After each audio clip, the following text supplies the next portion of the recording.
साधु साधु साधु।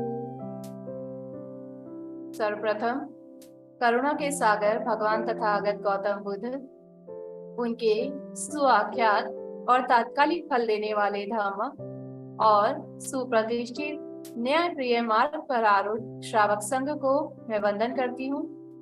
इसके पश्चात आज का जो सत्र है भगवान बुद्ध के सबसे गहन धर्म अभिधम्म के, जो आज का हमारा विषय है, उसे हम शुरू करते हैं।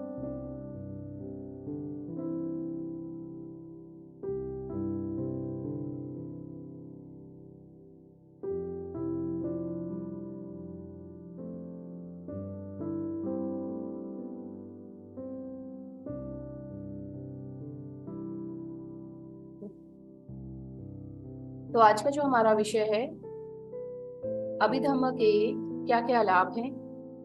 हमने इससे पूर्व की कक्षाओं में हमने जाना अभिधम्म की उत्पत्ति, अभिधम्म का अर्थ, सुत्त पिटक और अभिधम्म पिटक में क्या क्या समानताएं हैं और क्या क्या अंतर है।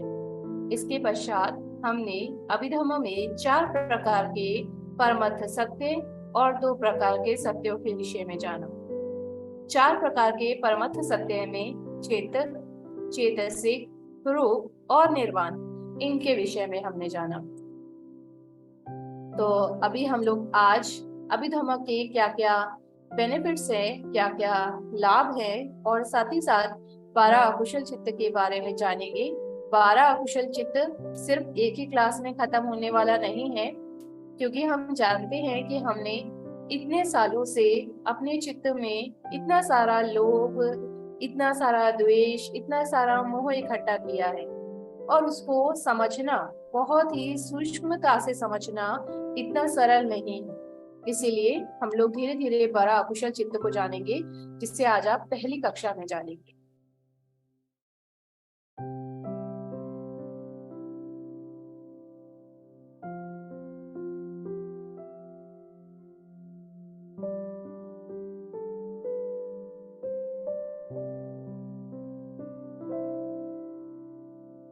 तो अभिधम्म के क्या क्या लाभ हैं। वैसे तो मैं बहुत सारे लाभ आपको पहले भी बता चुकी हूँ, परंतु आज एक औपचारिक तरीके से हम अभिधम्म के लाभों के विषय में जानते हैं। एक second.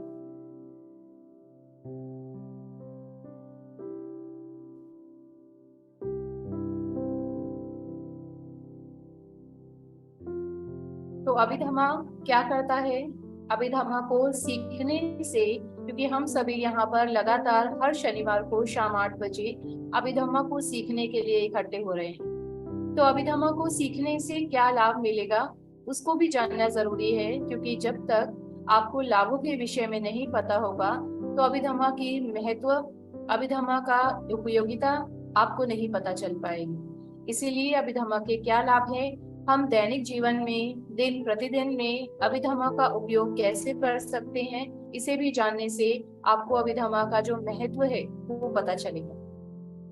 Abhidhamma helps us to gain a Buddhist perspective on life. हम जीवन को किस प्रकार देखते हैं, हम अपने जीवन को किस प्रकार देखते हैं, ये जो जीवन को देखने का हमारा दृष्टिकोण है, इस दृष्टिकोण को हम कैसे बौद्धिक दृष्टिकोण से देखें, जैसा कि भगवान बुद्ध ने बताया है इस जीवन के विषय में।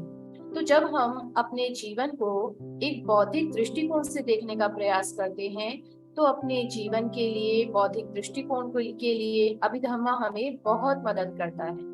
हमें जीवन के बारे में जैसा सोचना चाहिए, जैसे हमें अपने लाइफ को देखना चाहिए, इसको देखने के लिए, बौद्धिक दृष्टिकोण से देखने के लिए अभिधम्म हमें मदद करता है।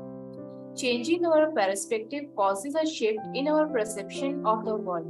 और जब हम अपने जीवन को देखने का नजरिया बदल देते हैं, हम अपने जीवन को बौद्धिक दृष्टिकोण से देखने लगते हैं, तो ना केवल हम अपना नजरिया बदलते हैं, ना केवल हम अपने जीवन का नजरिया बदलते हैं, बल्कि ये हमारा पूरे संसार को जो देखने का नजरिया है, जैसा हम इस संसार को समझते हैं, उसका दृष्टिकोण भी हमारा बदल जाता है।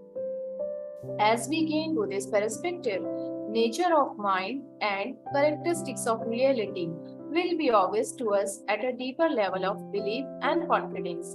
तो जैसे जैसे हमारा दृष्टिकोण बुद्धिस्ट दृष्टिकोण हो जाता है, बौद्धिक नजरिया हो जाता है, तो वैसे वैसे जो हमारे मन की प्रवृत्ति है, हमारे मन का जो प्रकृति है, और साथ ही साथ इस संसार में जितनी भी वास्तविकताएं हैं, उसके जो गुण हैं, उसको हम बहुत ही गहराई से सूक्ष्म लेवल पर जाकर हम लोग देखने लगते हैं, और विश्वास के, कॉन्फिडेंस के, आत्मविश्वास के सूक्ष्म लेवल पर जाकर हम लोग जीवन की सत्यता को और साथ ही साथ अपने मन की प्रवृत्तियों को देखने लगते हैं, जब हमारा दृष्टिकोण बौद्धिक दृष्टिकोण हो जाता है। Knowledge comes from text book, but believe and confidence comes from personal experience. देखिए, जब हम किताबों को पढ़ते हैं तो किताबों को पढ़ते पढ़ते हम ज्ञान तो ले सकते हैं, लेकिन उस ज्ञान की अनुभूति के लिए हमें वो विश्वास, वो श्रद्धा, वो होना जरूरी है। जब तक जो हमने किताब में पढ़ा है उस पर हमें विश्वास नहीं होगा और उस विश्वास से हम निजी उस ज्ञान का अनुभव नहीं करेंगे, तब तक हम लोग जो है किसी भी चीज को जान नहीं पाएंगे, वास्तविकता को जान नहीं पाएंगे।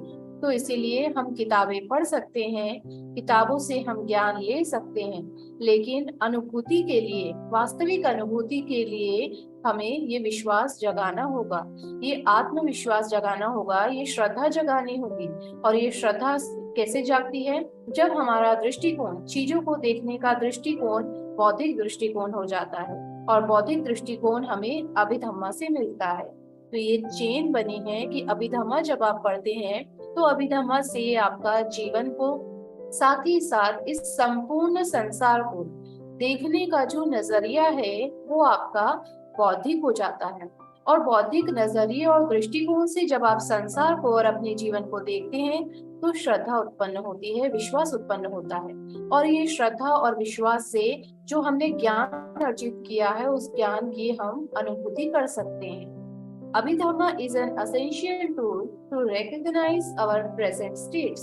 अभिधम्मा बहुत ही महत्वपूर्ण हथियार है, शस्त्र है हमारे पास में, औजार है हमारे पास में, हम वर्तमान स्थिति को पहचान सके इस चीज के लिए, so that we may penetrate more deep into our current situation, ताकि हम जो हमारी वर्तमान स्थिति है, वर्तमान परिस्थिति को हम और गहराई से जान सके एंड हैव राइट व्यू, और हम सम्यक दृष्टि उत्पन्न कर सके and right action on them, और हम उस पर सम्यक कर्म ले सके, सम्यक काम कर सके। अगर संक्षेप में कहा जाए तो सम्यक दृष्टि उत्पन्न करने के लिए, सम्यक कर्म उत्पन्न करने के लिए अभिधम्मा बहुत जरूरी है, क्योंकि अभिधम्मा को पढ़ने से, अभिधम्मा को जानने से और उसकी अनुभूति करने से जो वर्तमान परिस्थितियां हैं, जो हमारा पहला दृष्टिकोण था, पूर्व दृष्टिकोण था, वो बदलने लगता है और हम उसे अलग दृष्टिकोण से और गहराई से जानने लगते हैं, और गहराई से जानने के बाद उसके प्रति हमारी सम्यक दृष्टि उत्पन्न होती है, और उस सम्यक दृष्टि के साथ हम लोग सम्यक कर्म कर पाते हैं।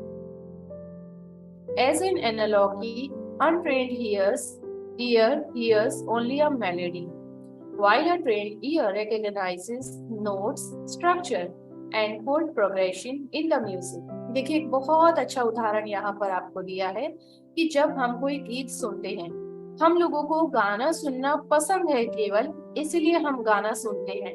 और जब हम गाना सुनते हैं तो हमें केवल उसकी जो धुन है गाने की वो पसंद आ रही है। किसी को तेज म्यूजिक पसंद है, लाउड म्यूजिक पसंद है, तो किसी को बड़ा ही रिलैक्स म्यूजिक पसंद है जो बहुत धीरे धीरे मध्यम मध्यम बज रहा हो।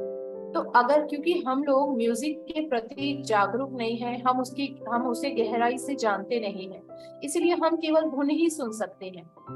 लेकिन जो म्यूजिक को बहुत अच्छी तरीके से जानता होगा, जिसमें जो म्यूजिशियंस होते हैं जो एक एक तरंग को पकड़ते हैं, वो जब उस गाने को सुनेंगे तो वो क्या करेंगे, उसको पहचानेंगे, उस गाने का स्ट्रक्चर क्या है, कहाँ पर ऊपर जा रहा है, कहाँ नीचे आ रहा है, उसकी क्या प्रोग्रेशन हो रही है, उसके क्या क्या नोट्स हैं। आपने देखा होगा म्यूजिक की एक किताब होती है, म्यूजिक जिसमें जो आपके धुन होता है वो पूरी बनी होती है, तरंगे बनी होती हैं कि कहाँ पर, और उसी को देखकर म्यूजिशियंस जो हैं कोई भी धुन बना पाते हैं। तो हमें उतना ज्ञान नहीं है उसका, उतना गहराई में ज्ञान नहीं है, इसीलिए हम केवल ऊपर ऊपर का उसकी धुन सुन सकते हैं। लेकिन वास्तविकता में उस धुन के पीछे कितने नोट्स हैं, क्या उसका स्ट्रक्चर है और कैसा उसका कोड प्रोग्रेशन है, ये हम जानने के लिए हमें म्यूजिक की गहराई में उतरना होगा।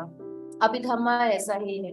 जब हम शुद्ध पढ़ते हैं तो हम केवल ऊपर ऊपर से चीजों को जानते हैं और आनंदित होते हैं, लेकिन जब अभिधम्मा पढ़ते हैं तो हर चीज की गहराई में हम लोग उतर जाते हैं। This is due to trained ear has a deeper perspective when listening to music.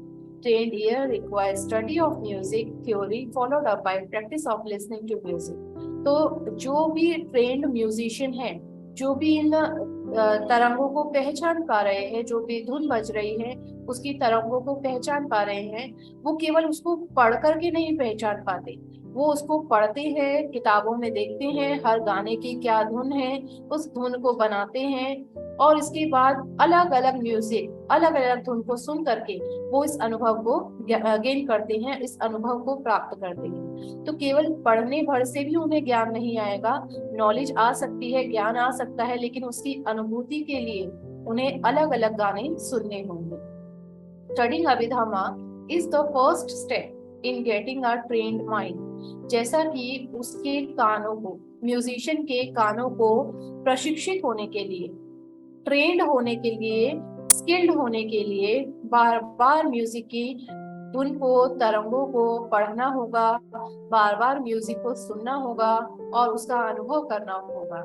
इसी प्रकार से एक साधारण मनुष्य को एक ट्रेन्ड माइंड लेने के लिए, एक प्रशिक्षित मन बनाने के लिए अभिधम्मा पहला चरण है। जब हम अभिधम्मा पढ़ना शुरू करते हैं तो हमारा माइंड एक गहन चीज को पहचानने के लिए, गहराई में जाने के लिए ट्रेंड होने लगता है, प्रशिक्षित होने लगता है। Following step is practice. उसके बाद के जो स्टेप्स है वो प्रैक्टिस है। तो पहले अभिधम्मा हमें पढ़ना होगा और फिर उसका हमें अनुभव करना होगा, अनुभूति करनी होगी। स्टार्टिंग विद वर्चू, और अनुभूति कैसे करेंगे हम लोग? शील से आरंभ करके। जब हम शीलों से आरंभ करेंगे तो उसके अनुभूति का शुरुआत हो जाएगी। देन कॉन्सेंट्रेशन, समाधि एंड फाइनली विजडम, पඤ्ञा। शील, समाधि, पඤ्ञा।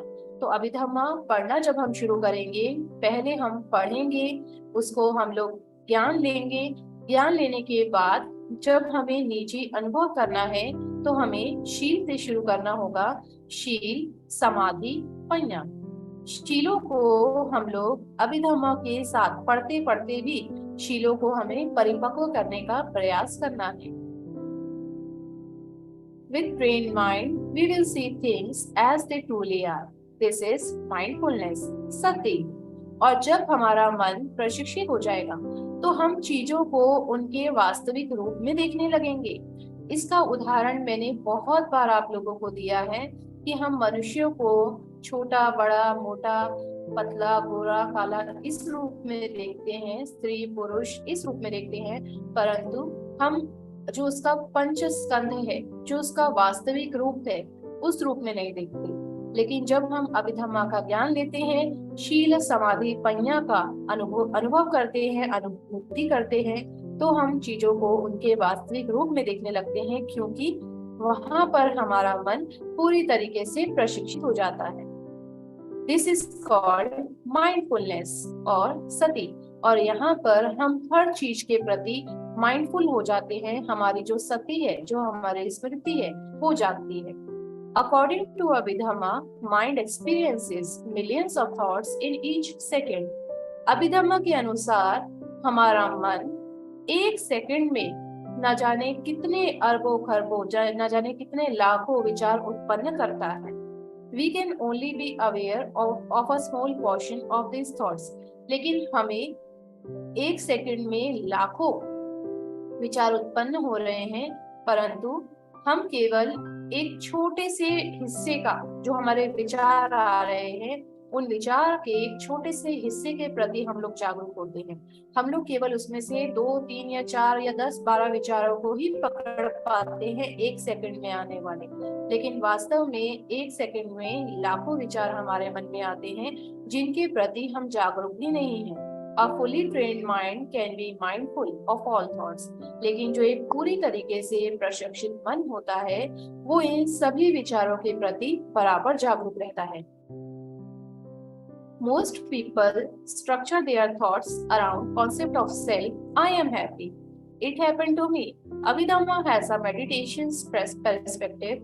There is no self. There is only mind and non-mental phenomena. जिस प्रकार हम मैं का भाव जगाते हैं, मैं हूँ, मैं खुश हूँ, मेरे साथ ऐसा हुआ, लेकिन अभिधम्मा का जो दृष्टिकोण है वो ध्यान या समाधि का दृष्टिकोण है।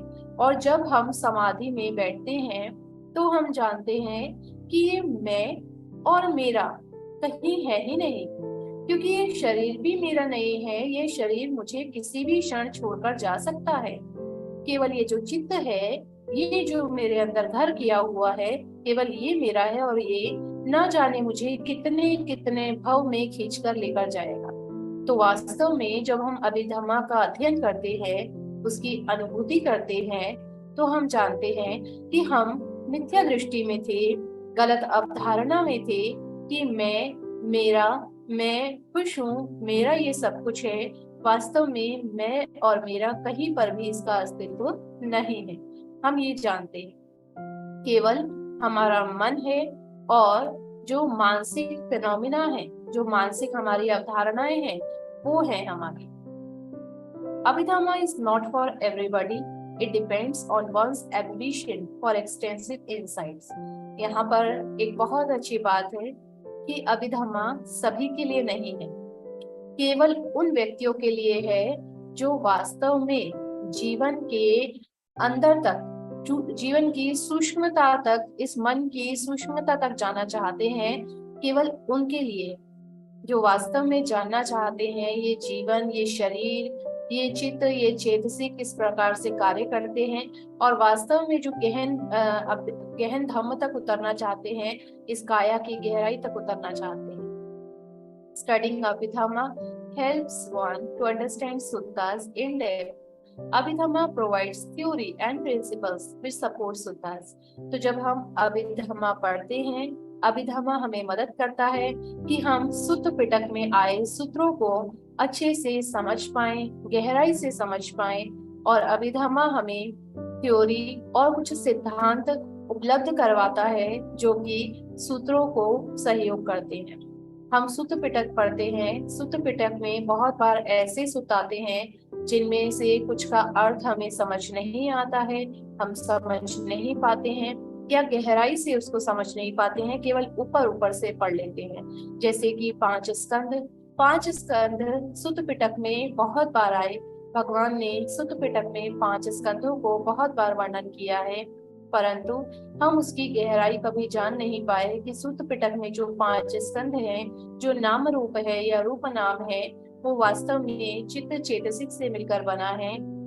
लेकिन ये जो गहराई है ये हमें तभी पता चलेगी जब हम अभिधम्मा का अध्ययन करेंगे, अन्यथा हम केवल सुत्त को ऊपर ऊपर से जान पाएंगे। तो वास्तव में सुत्त को समझने के लिए, अच्छे से समझने के लिए, गहराई से समझने के लिए अभिधम्मा हमें अलग अलग प्रकार के सिद्धांत उपलब्ध कराता है। Therefore, Abhidhamma is suitable to curious scientific mind. इसीलिए अभिधम्मा उन लोगों के लिए बहुत सहायक है या बहुत ही सुटेबल है जिनका माइंड साइंटिफिक माइंड है, वैज्ञानिक माइंड है, जो वास्तव में वैज्ञानिक दृष्टिकोण रखते हैं और जो जिज्ञासु हैं जानने के लिए। However, we should learn Abhidhamma to broaden our knowledge.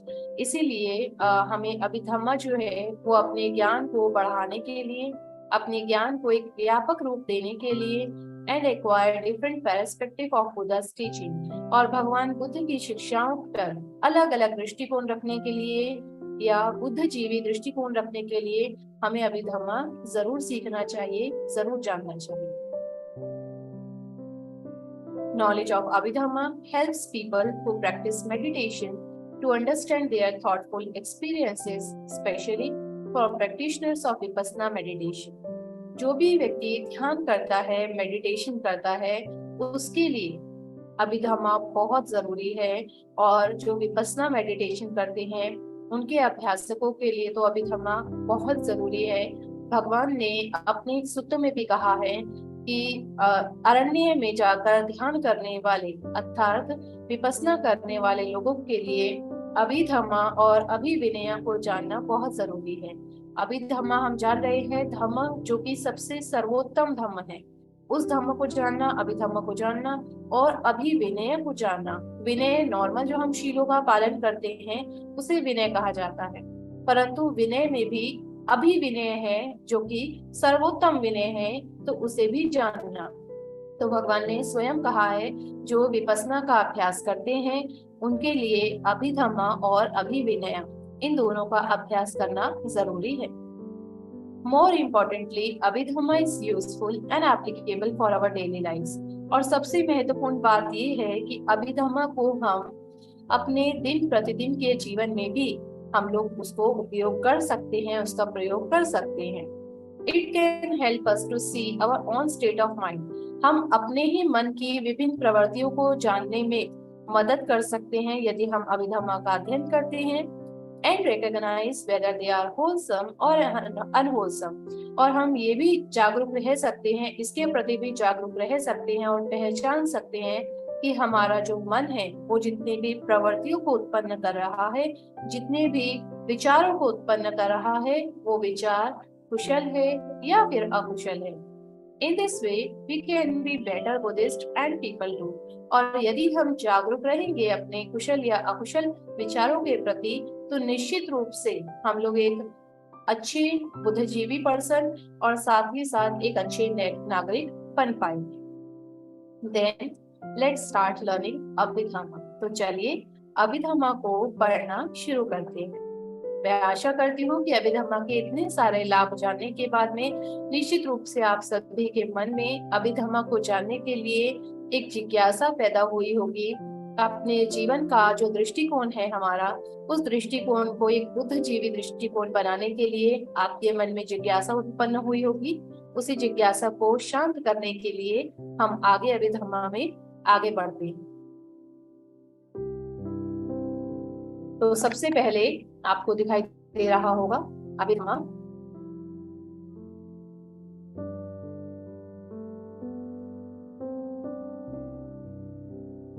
Abhidhamma में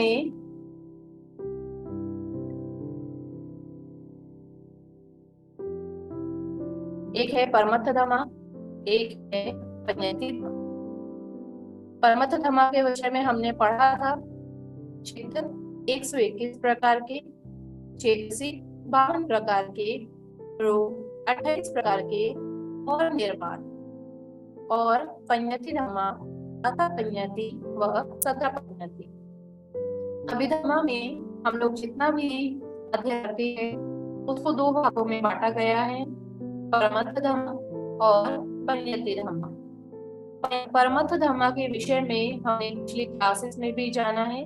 4 प्रकार के परमत्थ धम्मा है जिसे हम इंग्लिश में अल्टीमेट रियलिटीज कहते हैं।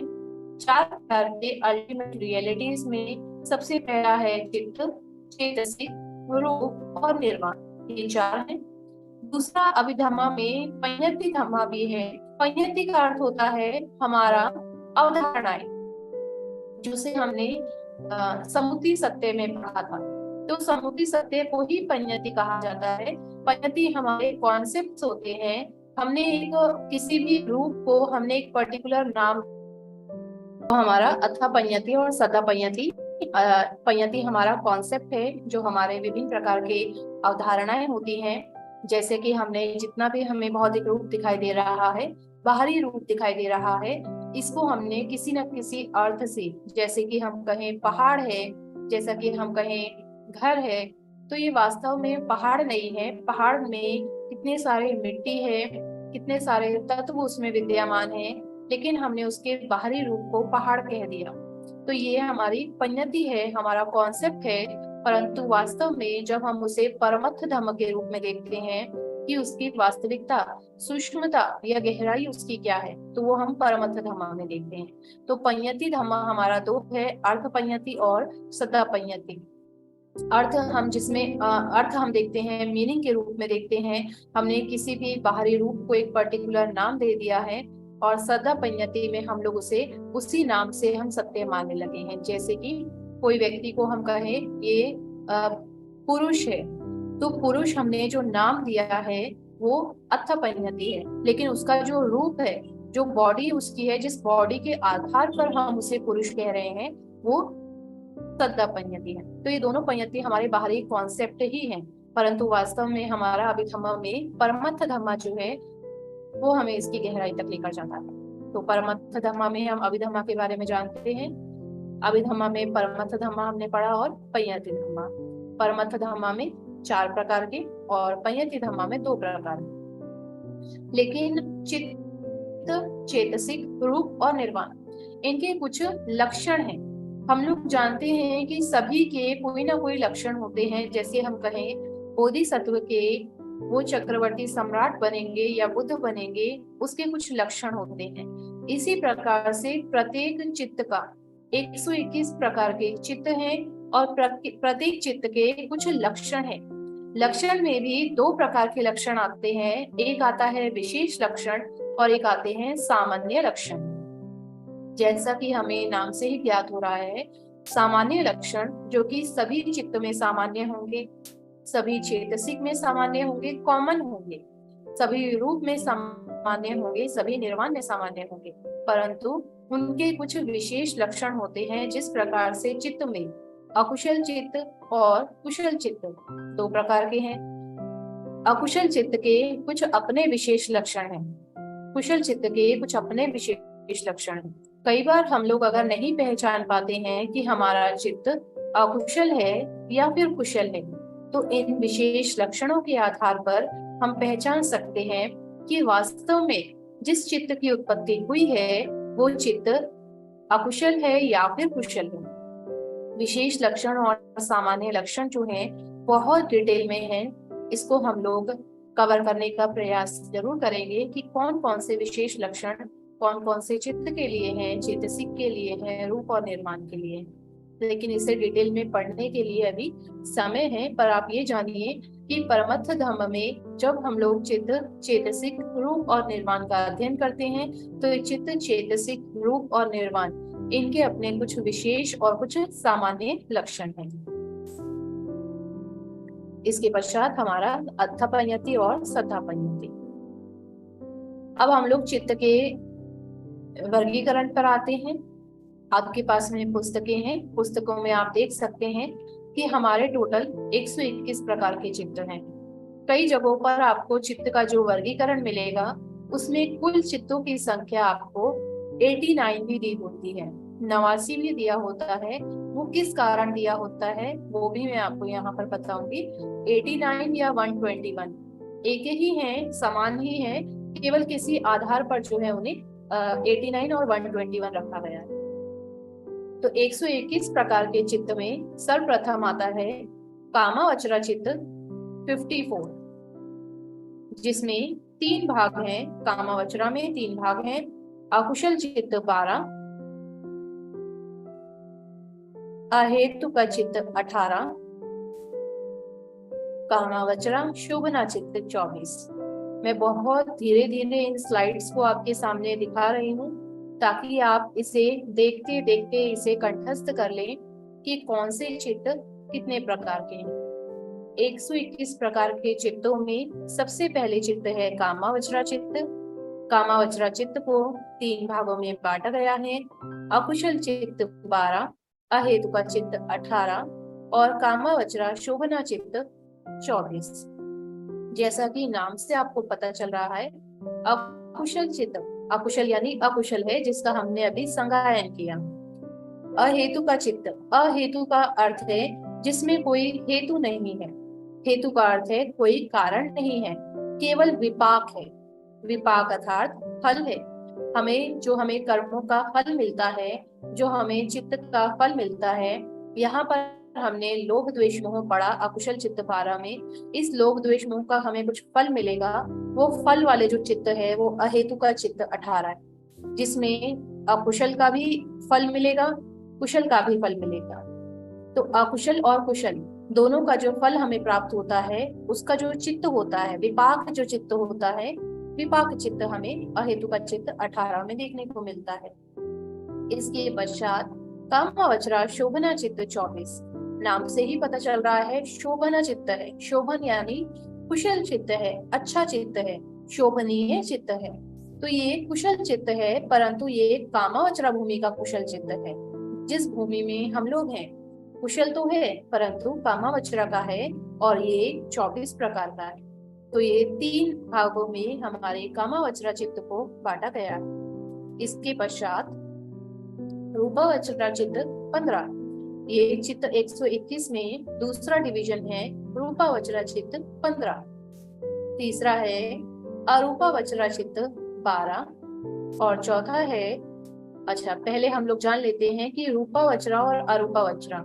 हम लोग जो ध्यान करते हैं, ध्यान हमारे रूपावचरा चित्त और अरूपावचरा चित्त में ही ध्यान आता है, इसलिए इन दोनों चित्त को मिला करके ध्यान चित्त बोला जाता है। ध्यान अर्थात ध्यान, अगर हम हिंदी में उसका अनुवाद करें तो ध्यान चित्त जो है हमारे रूपावचरा चित्त और अरूपावचरा चित्त ध्यान चित्त कहलाते हैं। इसके पश्चात लोक उत्तरा चित्त 40। लोक उत्तरा चित्त में हमारा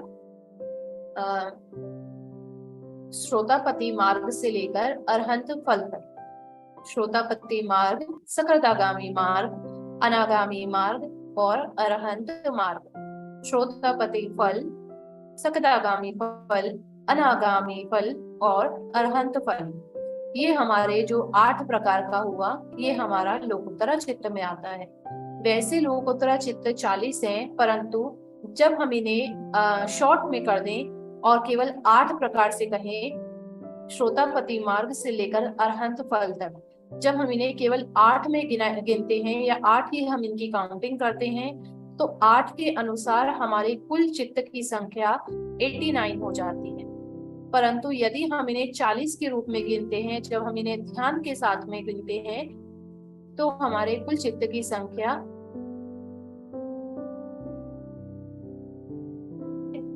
और कुल की संख्या हमारी 121 हो जाती है। ये आपको आगे पता चलेगा। तो अभी मैं आपने देखा कि कामावचरा चित्त जो है, इसके पश्चात में एक डॉटेड लाइन डली है। डॉटेड लाइन का अर्थ है कि जब आपको कामावचरा से रूपावचरा में जाना है, अर्थात काम भूमि से, जहाँ काम वासनाएं काम भोग की भूमि है, काम भोग की भूमि से जब आपको रूप वचरा या अरूप वचरा में जाना है, अर्थात ध्यान की अवस्था में जाना है, तो एक ब्लॉकेज होती है, अर्थात एक ऐसा रोड़ा होता है या बाधा होती है हमारे बीच में कि जो हमें ध्यान में जाने से रोकती है। तो ये लाइन उसी के लिए दी गई है कि ये बाधा तो होती है, परंतु ये बाधा इतनी ज्यादा नहीं होती। लेकिन अभी आप देखिएगा, मेरे नेक्स्ट क्लिक करने पर एक मोटी ब्लैक लाइन आई, और ये मोटी ब्लैक लाइन आपको दिखाई देगी अरूपावचरा के बाद और लोकोत्तरा से पहले, अर्थात कामावचरा से हम लोग ध्यान भूमि में आ सकते हैं, ध्यान चित्त में आ सकते हैं। रूपावचरा और अरूपावचरा ध्यान की अवस्थाएं हम प्राप्त कर सकते हैं। वो थोड़ा सा सरल होता है, इसीलिए ये आपको डॉटेड लाइन दिख रही है।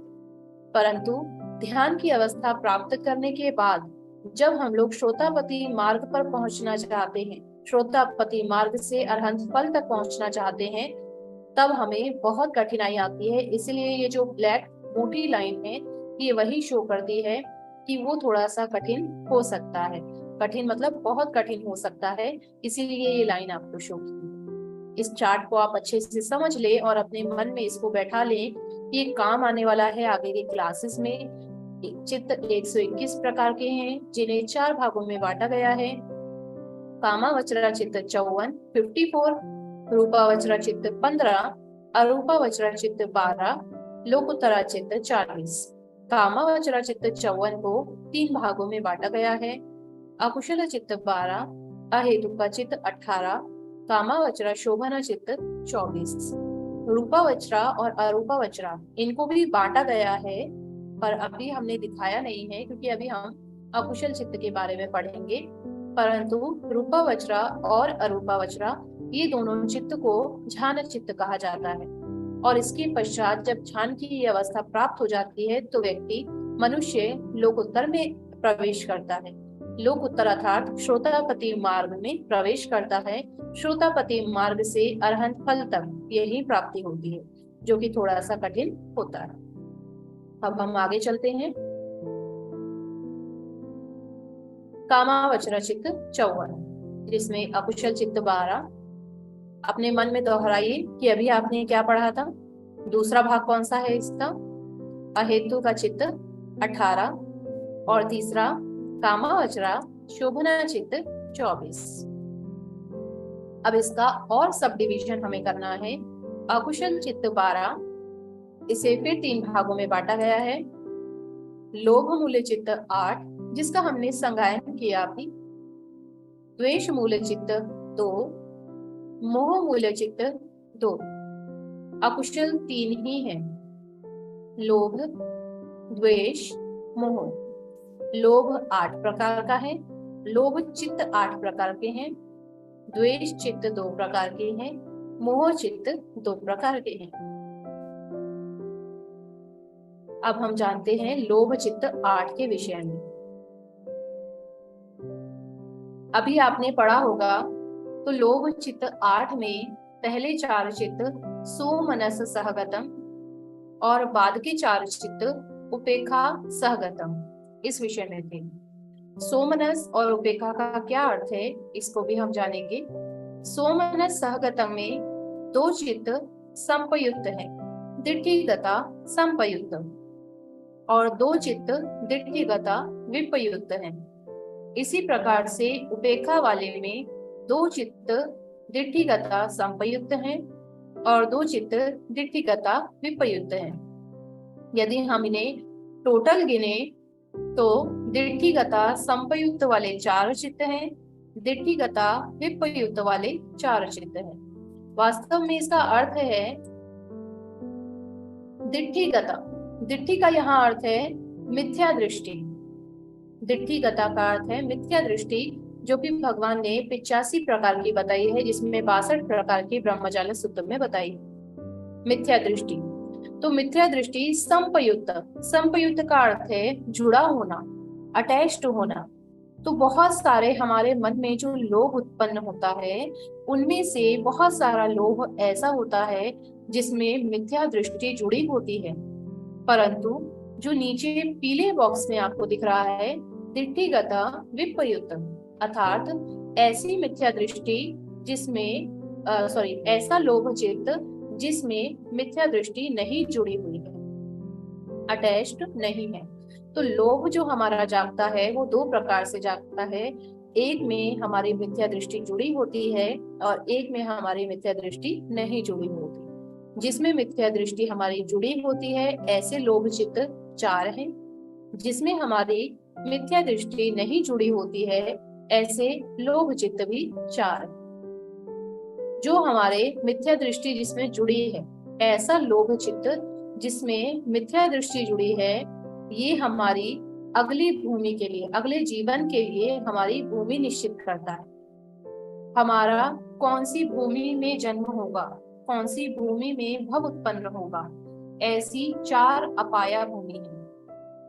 भगवान बुद्ध ने 31 भूमियों की बात की है। 31 भूमियों में से 4 ऐसी भूमि है जहां मनुष्य का जन्म अकुशल के कारण होता है। अकुशल चित्त के कारण 4 भूमि में जन्म होता है, जो कि आपको नीचे पीले बॉक्स में दिखाई दे रहा है। निरया, पेता, असुरकाय और तिरच्छान। इन 4 भूमि में से कौन सी भूमि में हमारा भव उत्पन्न होगा ये निश्चित कौन करता है? दिठीगता संपयुक्त चित्त निश्चित करता है।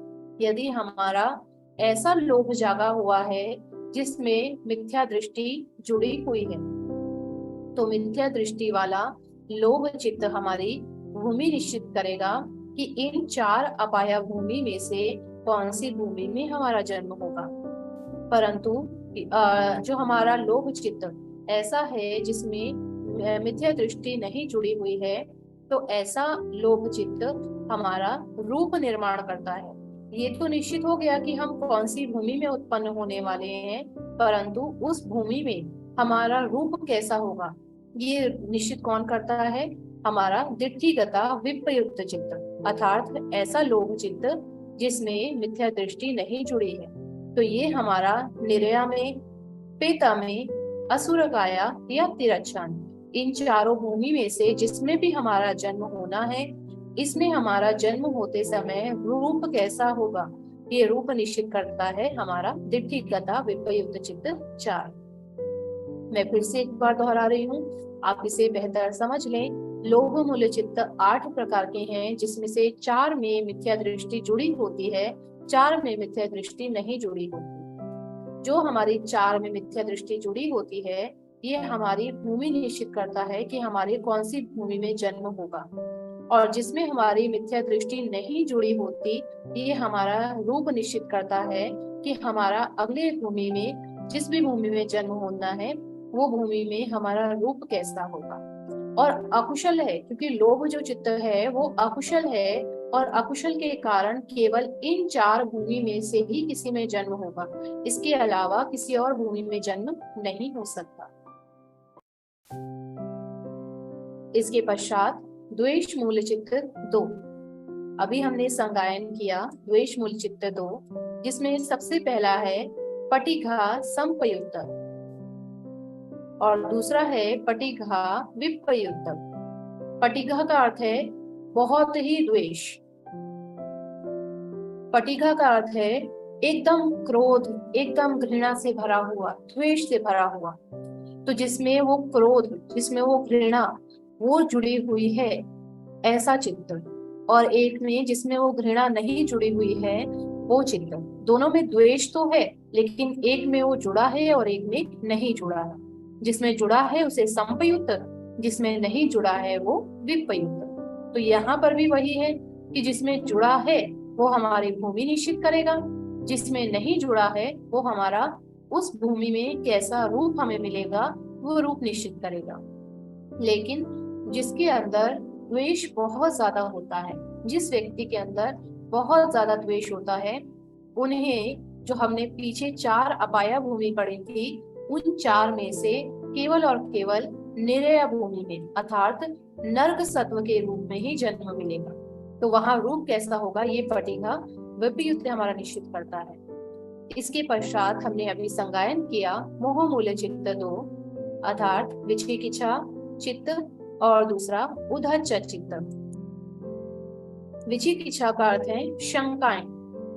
हमने अभी ये विषय कवर नहीं किया है। 8 प्रकार की शंकाएं हैं, भगवान बुद्ध के बारे में, धम्म के बारे में, संघ के बारे में, धम्म को सीखने के बारे में, पूर्व जन्मों के बारे में, आने वाले जन्मों के बारे में, प्रकृति समुत्पाद के बारे में। इस प्रकार की जो शंकाएं हैं, ये शंकाएं हमारे मन में हमेशा रहती है, ये जटिलताएं हमारे मन में हमेशा रहती हैं। और यदि हम इन शंकाओं को दूर नहीं करते हैं, अर्थात अज्ञानता में जीवन बिताते हैं, तो ये अज्ञानता भरा जीवन हमें लेकर जाता है फिर से वही अपाया भूमि 4 में। इसके पश्चात उद्धच्च। उद्धच्च का अर्थ है हमारे मन में जो हमेशा एक उथल पुथल रहती है, जो हमेशा एक बेचैनी रहती है, चिड़चिड़ाहट रहती है, अशांत मन रहता है, मन में कुछ ना कुछ उछलता रहता है। तो ये चिड़चिड़ाहट, ये मन में उछल कूद, अशांत मन, ये हमारा उद्धच्च चित्त है। लेकिन उद्धच्च चित्त हमें किसी भी भूमि में नहीं लेकर जाता। तो हमारे 3 प्रकार के हेतु हो गए, लोभ हेतु, द्वेष हेतु, मोह हेतु, अर्थात कारण। ये कारण निर्माण करते हैं, ये कारण है। तो अकुशल चित्त 12 जो है वो कुछ चेतसिक के साथ काम करता है। चेतसिक के विषय में हम लोग पढ़ेंगे। चेतसिक में ये 3 चेतसिक हैं, टोटल हमारे 52 चेतसिक हैं, 52 चेतसिक हैं, जिन्हें 3 भागों में बांटा गया है। तो अकुशल चित्त जो है वो अयस्माना चेतसिका 13 के साथ काम करता है।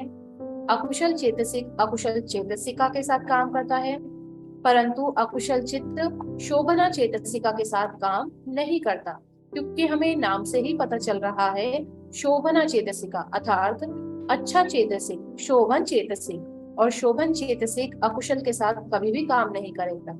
ये ऐसा ही है कि कोई अच्छा मित्र, कोई पुण्यवान मित्र, कोई कल्याण मित्र किसी मूर्ख की संगति नहीं करेगा। तो शोभना जो चेतसिक है हमारा, ये कल्याण है, अच्छा है, मंगल है।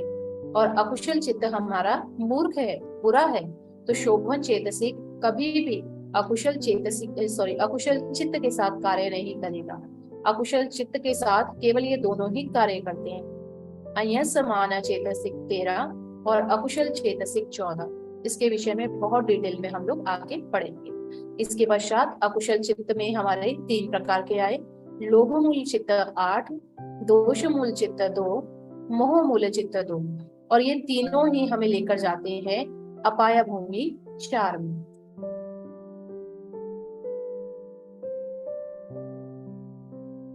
लोभ 8, द्वेष 2, मोह 2। मोह 2 में हमने पढ़ा विचिकिच्छा और उद्धच, शंकाएं वाला चित्त और अशांत मन वाला चित्त।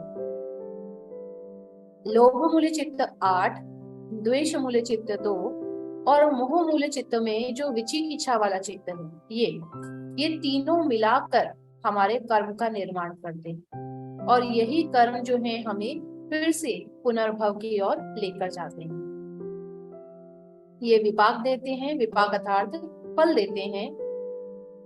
फल हमारा जो हमने अहेतु का चित्त 18 हमने देखा था पहले शुरू में, उसमें से हमारे ये फल वाला चित्त है, जिसके विषय में हम लोग आगे जानेंगे, संतीर्ण चित्त।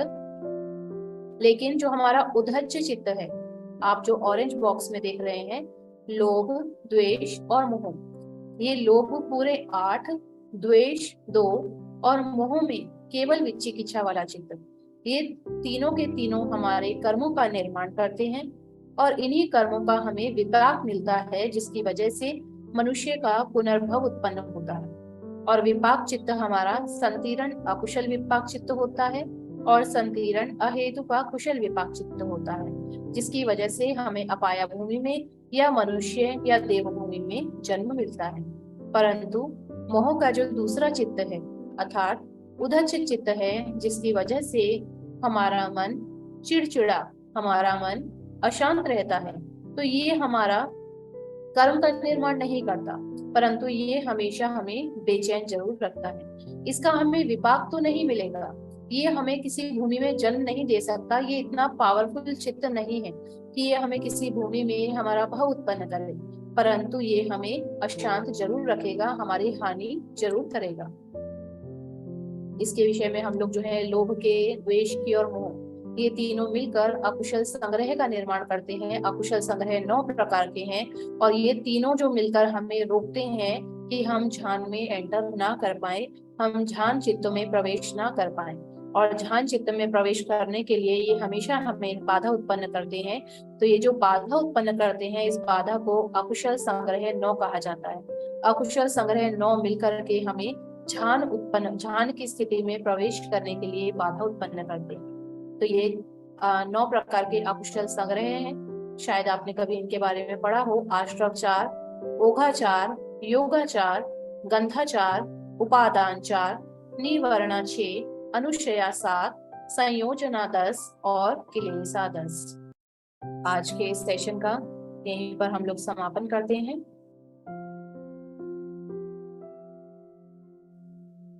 साधु साधु साधु। अभिधम्म की गहन शिक्षा को इतनी सरलता से समझाने हेतु अय्या जी का खूब खूब साधुवाद। अब मैं पूजनीय अय्या जी से याचना करती हूँ कि हम सभी को भगवान बुद्ध के आशीर्वचनों से अनुकंपित कर इस सत्र का समापन करें। आज इस सत्र में सभी ने धम्म श्रवण किया। धम्म श्रवण करके जो भी पुण्य अर्जित किया, उस पुण्य को हम सभी अपने सभी प्रियजन व सभी मृत जनों के साथ में वितरित करते हैं, उन्हें समर्पित करते हैं।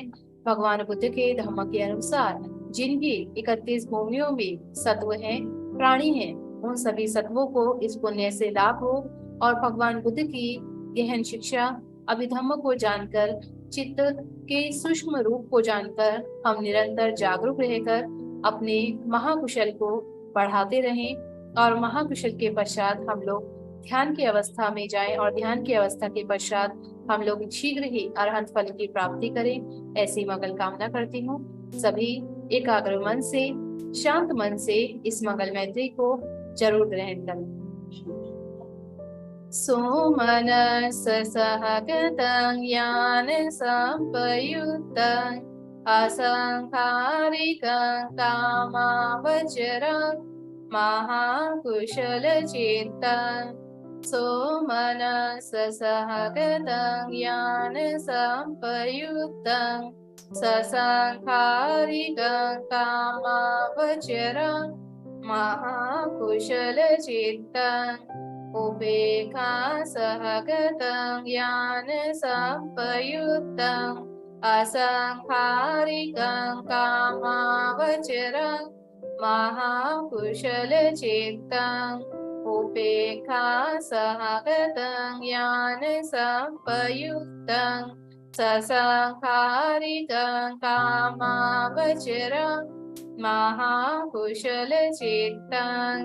साधु साधु साधु।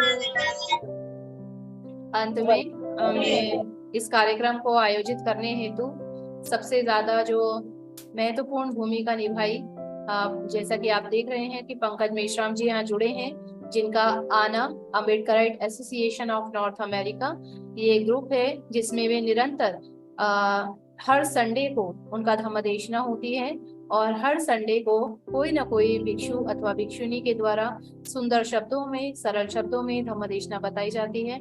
मैं उनका भी बहुत बहुत साधुवाद देना चाहती हूँ कि उन्होंने हमें भी अपने आना से लाइसेंस दे करके और हमें ये धम्म सत्र आयोजित करने हेतु हमें ये अवसर दिया है। पंकज जी बहुत बहुत साधुवाद आपका। सुषमा जी, आज आपने ऐसे होस्ट किया इस पूरे आयोजन को, आपको भी बहुत बहुत साधुवाद और मंगल कामनाएं देना चाहती हूँ। और सभी यहाँ उपस्थित उपासक उपासिकाओं के प्रति असीम मंगल मैत्री। आप इसी प्रकार से धम्म श्रवण करते रहिए और पुण्य लाभ अर्जित करते रहिए। साधु साधु साधु